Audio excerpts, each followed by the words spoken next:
Hello and welcome to the History Extra podcast. My name is Rob Attar and I'm the editor of BBC History magazine. And today I'm joined by our features editor, Charlie Ho-Ho-Hogeman, and our books editor, Matt Elfin, for our annual Christmas quiz. There are 6 rounds, each containing 5 questions, so your total score will be out of 30. We'll first read out the question and answer options, and then, when we've gone through all 6 rounds, we'll give you all the answers and you can find out how you've done. Our quizmaster was Justin Pollard, who in his day job is a question writer for the BBC series QI. So we'll begin now with round 1, and the subject of this round, rather appropriately, is Christmas. So question 1, when was Christmas first celebrated? Was it A, 6 BC, B, 16 AD, or C, 354 AD? Question 2. Which winter festival was celebrated by people no longer hitting their servants?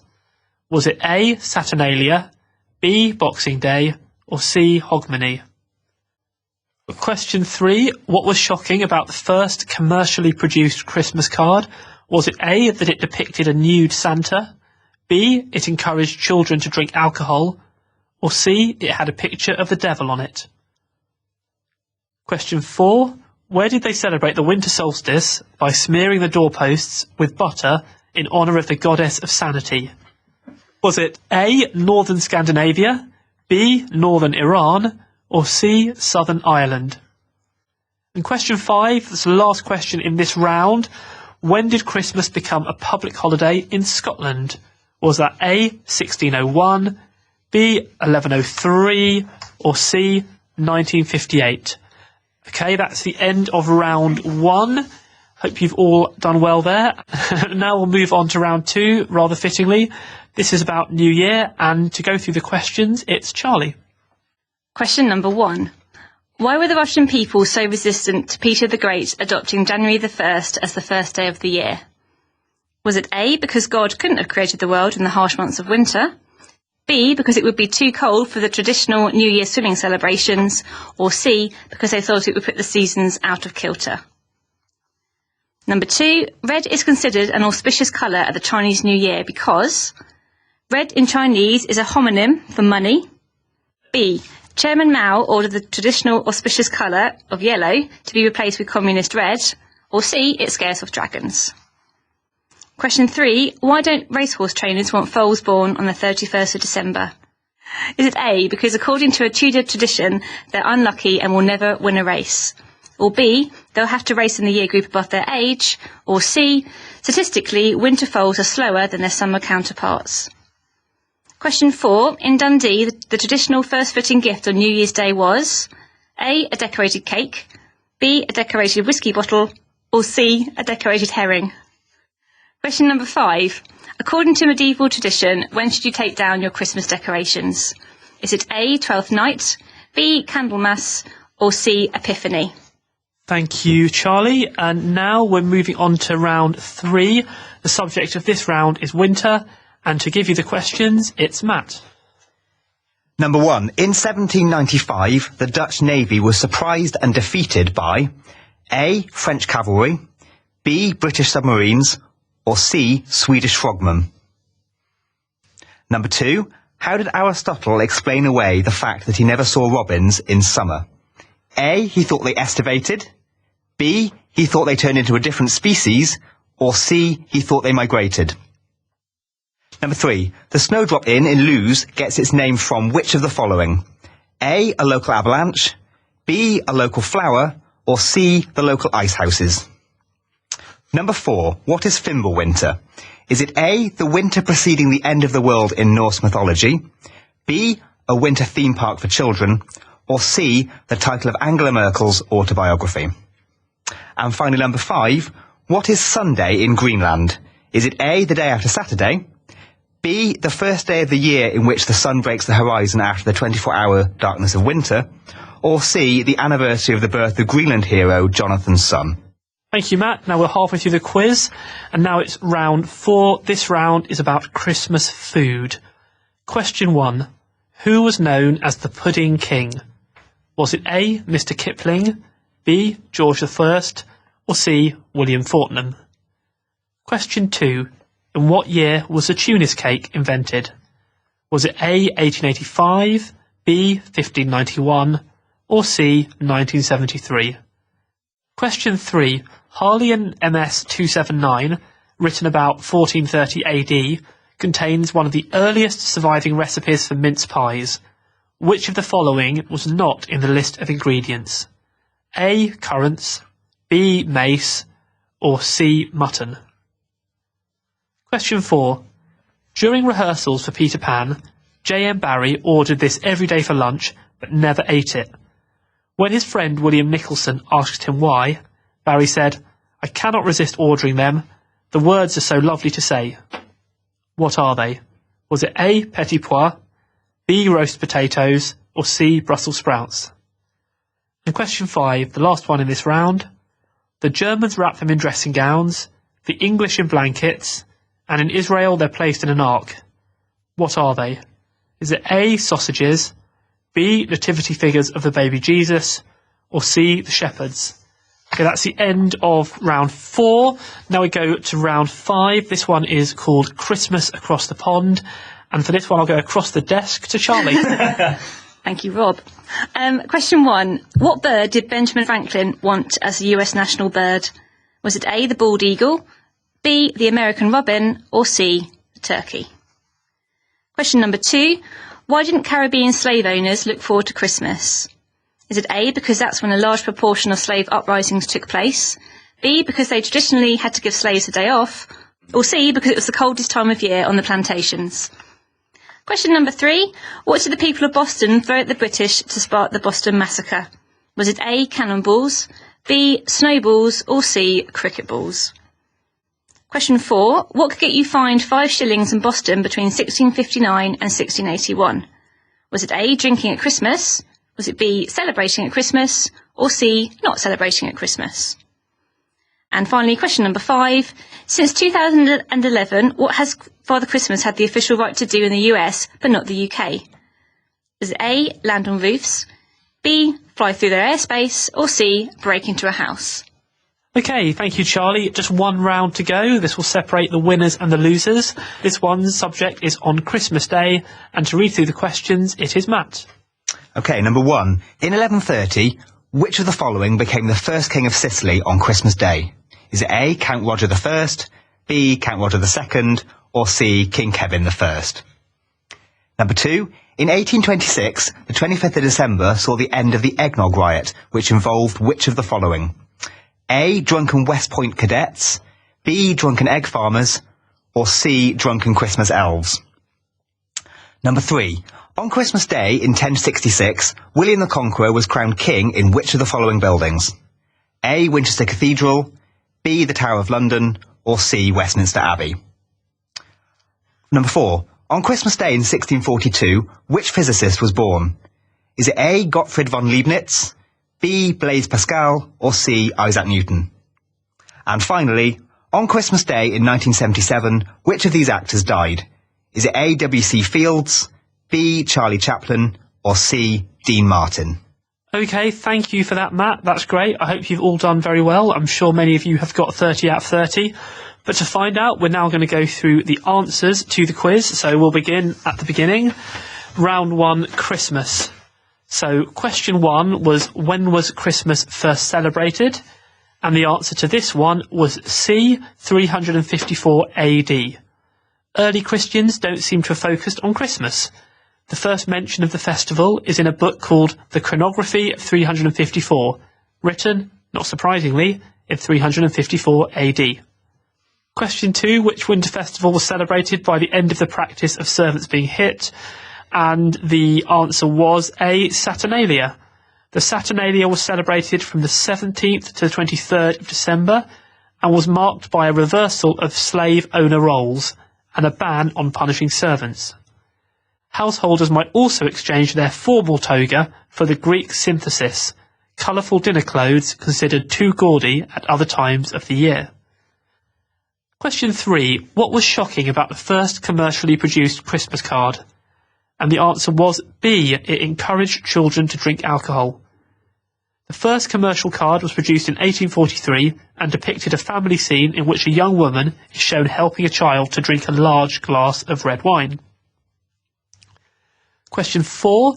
Where did they celebrate the winter solstice by smearing the doorposts with butter in honour of the goddess of sanity? And the answer to this one was A. Northern Scandinavia. The Sami people of Finland, Sweden and Norway believed babies' journey across the sky in a vehicle made of reindeer bones encouraged the greenery that the reindeer ate to return. The butter on the doorposts gave her strength for the trip. And question 5 was, when did Christmas become a public holiday in Scotland? And the answer was C, 1958. The Puritans banned Christmas in England and Scotland. It became a public holiday in England at the Restoration, but only became an official public holiday in Scotland in 1958. So, I hope you all got 5 out of 5 there. We're on to round 2, New Year, and Charlie will go through the answers. So question number 1 was, why were the Russian people so resistant to Peter the Great adopting January the 1st as the first day of the year?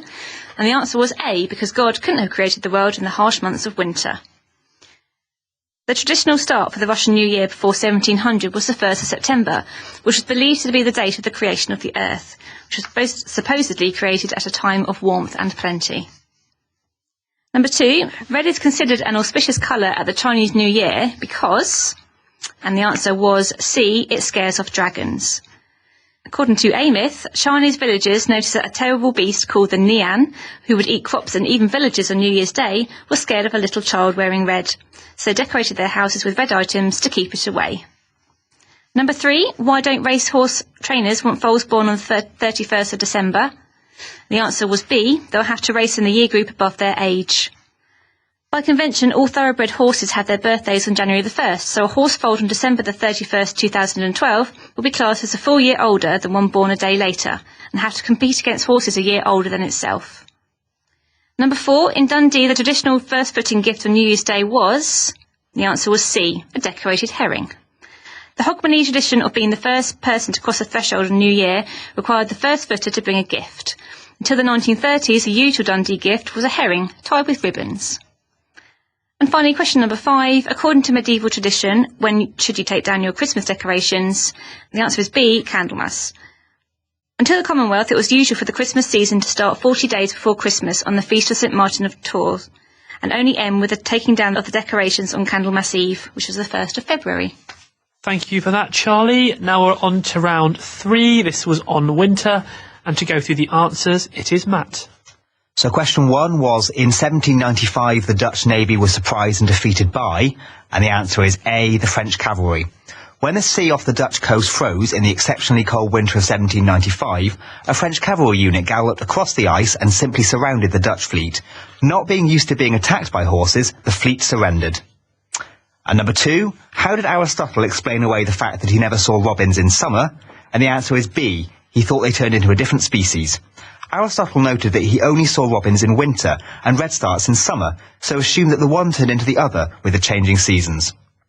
Number 3 was the Snowdrop Inn in Lewes got its name from, and the answer is A, a local avalanche. On the 27th of December 1836, the workmen's cottages on the site of what is now the Snowdrop Inn were engulfed in the largest avalanche in British history. 8 people lost their lives.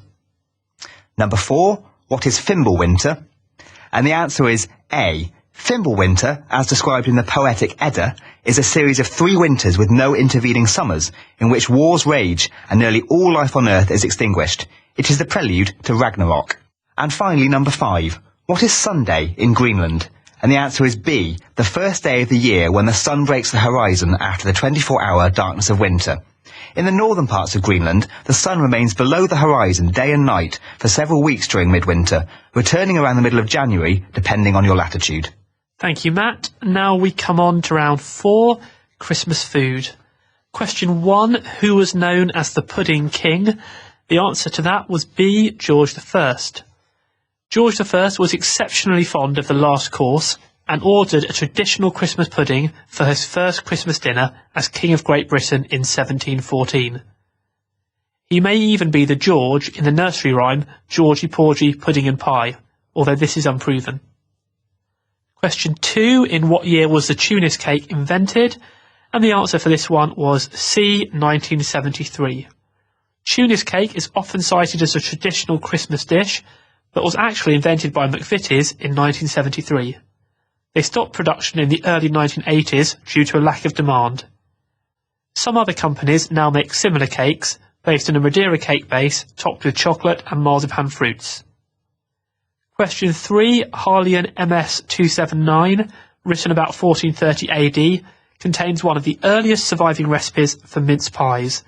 Which of these was not in the list of ingredients? Well, the answer to that was C, mutton. The earliest recipe for mince pies actually contains many of the modern ingredients, including ginger, pepper, cloves, dates, currants and mace, all baked together in what the author rather unappetisingly refers to as a coffin. It does, however, also contain meat, suggesting veal, ham or pork, but not mutton.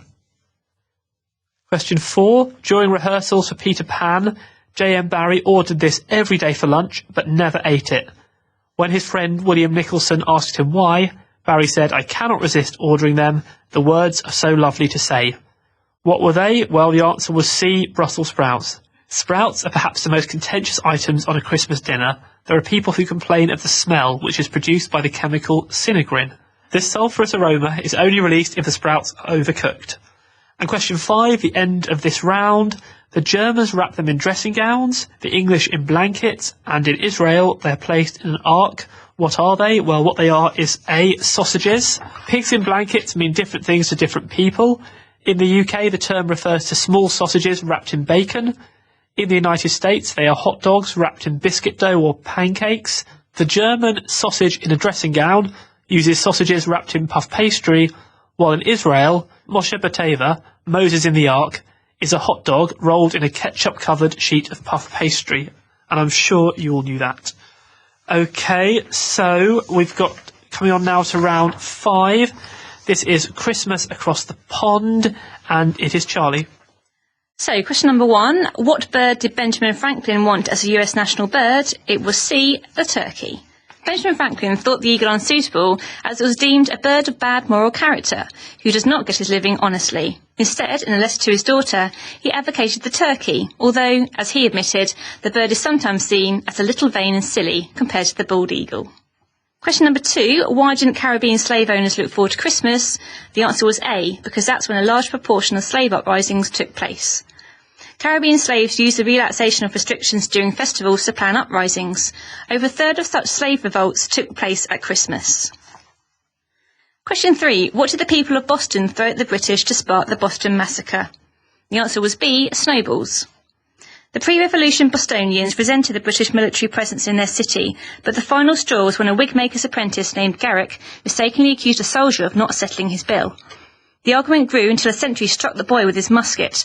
An angry mob gathered and began throwing snowballs at the British guards, who opened fire, killing 5 and injuring another 6. Question 4. What could have got you fined 5 shillings in Boston between 1659 and 1681? It was B, celebrating at Christmas. From 1659 to 1681, Puritans banned the celebration of Christmas in Boston. Anyone caught doing so could be fined 5 shillings. And question number 5. Since 2011, what has Father Christmas had the official right to do in the US, but not the UK? And it was B, fly through their airspace. In 2011, US Secretary of Transportation, Ray LaHood, instructed the Federal Aviation Authority to clear Santa to overfly US airspace on the night of Christmas Eve. Thank you, Charlie. Now we come to the final round, round 6 on Christmas Day. And to go through these answers, it is Matt. Okay, so number 1, in 1130, who became the first king of Sicily? The answer was B, Count Roger II. Roger I, known as Roger Bosso, was merely the Norman Count of Sicily. Roger II, his 17th child, by 3 different wives, was declared the first king of Sicily by anti-Pope Anacletus II. This was later confirmed by Pope Innocent II, but only after Roger captured him in battle.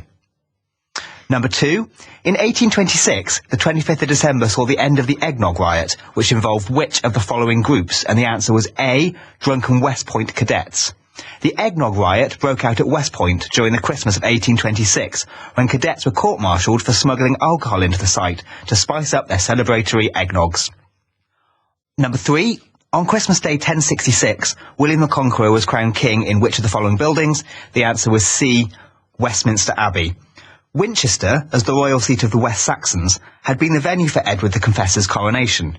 We're not sure where his successor Harold II was crowned, but it may have been the first coronation to take place in Westminster Abbey.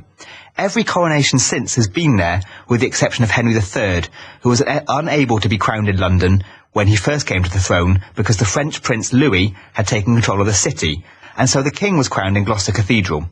The Pope thought this improper, and he was later recrowned in Westminster Abbey. Number 4, on Christmas Day in 1642, which physicist was born? The answer was C, Isaac Newton. Newton's great adversary, Leibniz, was born 4 years later, and Pascal was 19 years older. And finally, on Christmas Day in 1977, which of these actors died? The answer is B, Charlie Chaplin. This is a particularly tricky question, as all 3 of those actors died on Christmas Day, but Charlie Chaplin was the only one to do so in 1977.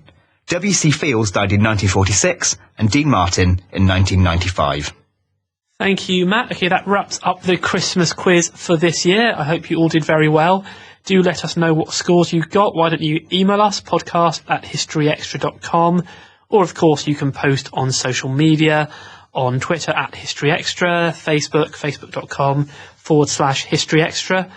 We hope you've enjoyed the quiz, and thanks again to Justin Pollard for providing the questions. Plus, I should also thank the BBC History Magazine Festive Choir for singing the theme tune with such gusto at the start of the episode. And just before we go, a quick word about the magazine. Our Christmas issue, rather fittingly, is still on sale, with articles about the Celts, Stonehenge, the Arctic convoys, the Black Death, and plenty more. Plus, it includes another history quiz and a prize Christmas crossword. You can get hold of the issue in all good newsagents and digitally. And as well as that, we have magazine subscriptions available in print and in many digital formats. And speaking of digital formats, we are currently running a very special Christmas offer, whereby you can purchase any edition of the magazine for just 99p, or the equivalent in your currency, on the iPad, the Kindle Fire, or Google Play.